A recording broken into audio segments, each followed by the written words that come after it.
Hey, what's going on, guys? It's me, Cypher Suzuki, or as you know me now, Sage of 6 Cyphers. And today, we will be doing part 2 to the Sage of Animals, reading from chapter 3 to chapter 6. So without any further ado, cue the intro.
It was after school in the Genin exams. Naru was walking home on her own as Karin ran up to her, deciding to walk with her. "So, how are you?" Karin asked, expecting an answer. After a while of not receiving an answer, she realized her stupidity and said, "Oh, yeah, sorry." She then handed Naru a piece of paper and a pen. "Here, write down what you want to say," she said. Naru proceeded to write down, "So, you're Karin, my cousin, distant?" she says, or questions on the paper. "Wow," Karin says as she thinks to herself. "So now, is there any way I could better communicate with you?" Karin asked, to which Naru would sign, "I could put a seal on you." Karin would nod to this, as Naru pulled out a brush and a piece of paper for a seal, placing the seal on the paper and then handing it to Karin, who placed it on her arm. "There, can you hear me?" Naru said in her mind. "Yeah, wow, that's so cool," Karin responded. "What were those chains you used?" she asked. "Amantium sealing chains. All pure-blooded Uzumakis have them. Just focus your chakra to your back and imagine a chain. Not too many. Don't waste your reserves," Naru advised as Karin shot a single chain at her back. "Wow, that feels so cool. It feels weird. Thanks, cousin," Karin asked. "Maybe. Who's your mother?" Naru responded. "Hana Uzumaki. Yours?"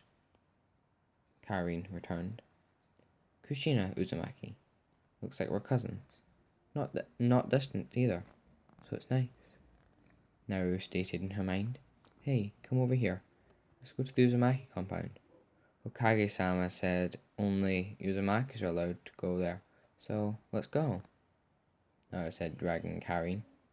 "Wait, let's use our chains to, glide there," Karin exclaimed, to which Naru obliged, shooting 4 chains out of her back and beginning to walk along. As they arrived, they saw a sorry sight: Mitsuki attempting to sneak out of the Uzumaki compound. "Hi, Mitsuki-sensei. What are you doing, trying to get out of the Uzumaki compound?" Karin asked as her hair stood up in 3 points and Naru's in 9. Stay back, you jerky scum!" Mitsuki shouted, making Naru stab him to the wall with her chain. How do you know that? That's an excellent secret. You're not allowed to talk to it about anyone," Naru signed to Mitsuki. I know everything, you jinchuriki," he would mutter back. "He has a sacred scroll. I'm gonna kill him," Naru said to Karin in her head, as she took his head off. "Wow, so brutal," Karin said in awe. "Let's get inside," she said, scared of Naru. Naru and Karin stayed the night at the Uzumaki compound, preparing for their next day and their journeys as ninja. Offer note: if you like the stories I write, then please go check out my YouTube channel, where I do BOTF content and reading of Wattpad stories. That was the offer note for this part of the chapter. Again team, again test. It was the day of the team selections, and the Hokage was currently discussing the pairings with the joining senseis. Okay, I believe Narumi Uzumaki and Karin Uzumaki should both be placed on the same team due to the fact that they will excel in teamwork, due to the fact that they are of the same clan and will most likely want to bond with each other. But the question is who to put with them, the old Hokage stated. Might I suggest the Uchiha? Kakashi suggested. No. He tried to steal Narumi's eyes on more than one occasion.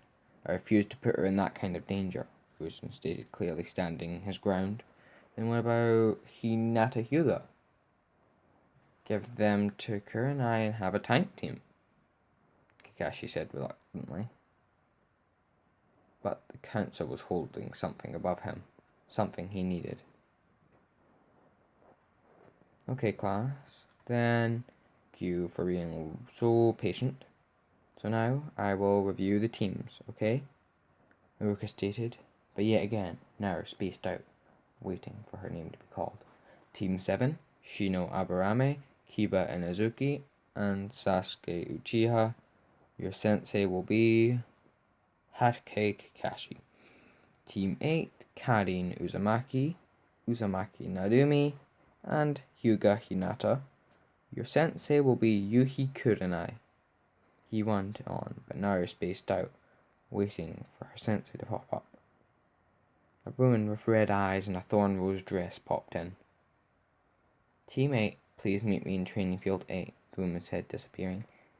Karin, tell Hinata to hold on to me, Naru said in her head. Hinata, hold on to Naru, she's going to teleport us.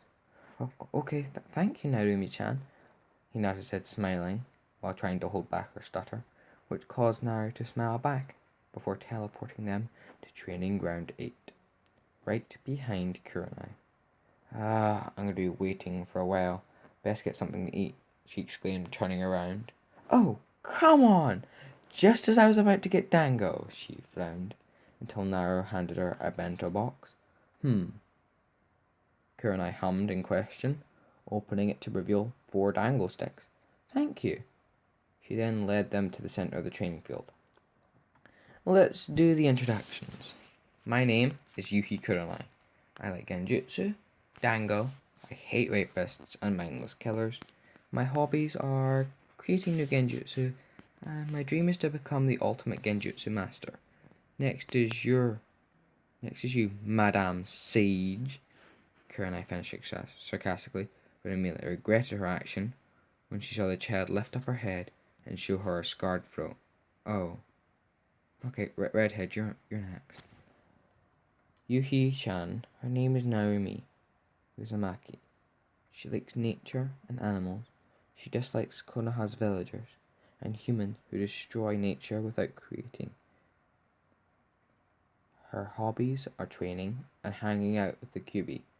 Her dream is for peace. As for me, my name is Karin Uzumaki. I like what Naru likes, and I dislike what Naru dislikes. My hobbies are to train and to hang out with the details. My dream is for peace. Karin finished. Oh, okay, you next, Miss Hyuga. Kurenai said, clearly favouring Hinata, but trying to recover from her shock of hearing that 2 of her students like to hang out with Biju. My name is Hinata Hyuga. I like my friends and dislike my clan's use of the caged bird seal. Hinata was cut off by Naru standing up and writing on a piece of paper. Tell your father or clan leaders I wish to speak with them, as I am the leader of the Uzumaki clan and the seal is our property. She then handed it to Hinata, who smiled at her. I also dislike thieves. My hobbies are cooking and hanging out with my friends. My dream is to become the best head I can be. Okay, now the test will be if you can break out of this genjutsu. Since you already have teamwork down, we will be an official team, Kurenai said, placing them into a genjutsu. Naruto didn't get put into one, as she walked over to Karin and made a tiger sign, then did the same for Hinata. At this point, Naru, who had her eyes covered, uncovered them. Kurenai stood there in shock. Genjutsu didn't work on this girl. So from that day forward, they were teammates. Okay. Freeing a flock and sand. Sorry for the short chapter. No, Green is not featured in this chapter or any chapter. And the Land of Waygart will still happen, but our main character is not featured within it. As such, they only did the required D-rank missions to get into the training exams later on in the chapter. Naru and Hinata were sat in front of Hisashi, Hyuga, and the Hyuga elders. They all had a worried look on their face, besides Hinata and Narumi, who held smug looks. So, Miss Uzumaki, Lady Hinata, what's the meaning of this mission? Meeting, Hisashi asked, to which Naru signed. Well, Hisashi-kun, I've heard that you and your clan have stolen Uzumaki's stealing techniques and have been using it within your family. Yes, Miss Uzumaki, we have. Is there a problem with that? An elder asked nervously. Indeed, under Konoha Law 17698, theft of a clan technique or seal is prohibited unless said clan explicitly gives permission for the use of the aforementioned technique or seal. As there is no record of this seal being granted to your clan, so as the acting heir of the Uzumaki clan, I request the immediate abolishment of the seal. Naru retorted, crossing her arms. Yes, Mr. Uzumaki, we will remove the seal at once. Hisashi smirked, clearly happy by the fact that the seal was being removed from his family. A few days later, Naru was on a leisurely stroll with Karin and Hinata through the village. They were on their way to Naru's favourite spot, which lay behind a large oak tree. They arrived at the spot and sat down. They watched as a young boy crashed into the back of a Sunanin, who stood there just talking to his teammate. The boy was running from a clearly annoyed special jonin named Ibisu, who had clearly been pranked. "Oh, you little brat, that hurt!" The boy with cat ears and makeup on turned to shout at the young boy, who had accidentally crashed into him. My friend here wants you to put Konohamaru down, please. She's the one with purple eyes, no pupils, and the ripple pattern," Hinata said, pointing at Naru, who was glaring at the two sand shinobi with a sickly sweet smile. "Oh yeah? And what are you going to do about it?" the boy, named as Kankuro, asked, blushing at the sight of Naru, who simply pointed at the highest branch of the tree, signing, "Nothing but Shukaku's container might." This caused the two sand siblings to stare at each other, go pale, and gulp. Please don't tell him," the boy begged. Before he could go any further, a red-haired boy jumped from the tree, glaring at his siblings, then looked at Naru curiously. Hello. My name is Gara." Gara introduced. And Mother? Mother is silent. "I can think. She says to thank you," Gara exclaimed, smiling happily, which, much to his siblings' shock, Naru just signed, "Tell Shikaku that I am Hagoromo's, and that he should quiet down and try to make friends." "I will, thank you," Gara said, giving a grin to Naru, and giving her a hug. "Kankuro, put the poor boy down, he only bumped into you. Oh, and Tamari?" "Thank you," he finished, as Konohamaru was put down by Kankuro. Naru went wide-eyed, ran towards Naru and hugged her, whispering a thank you into her ears.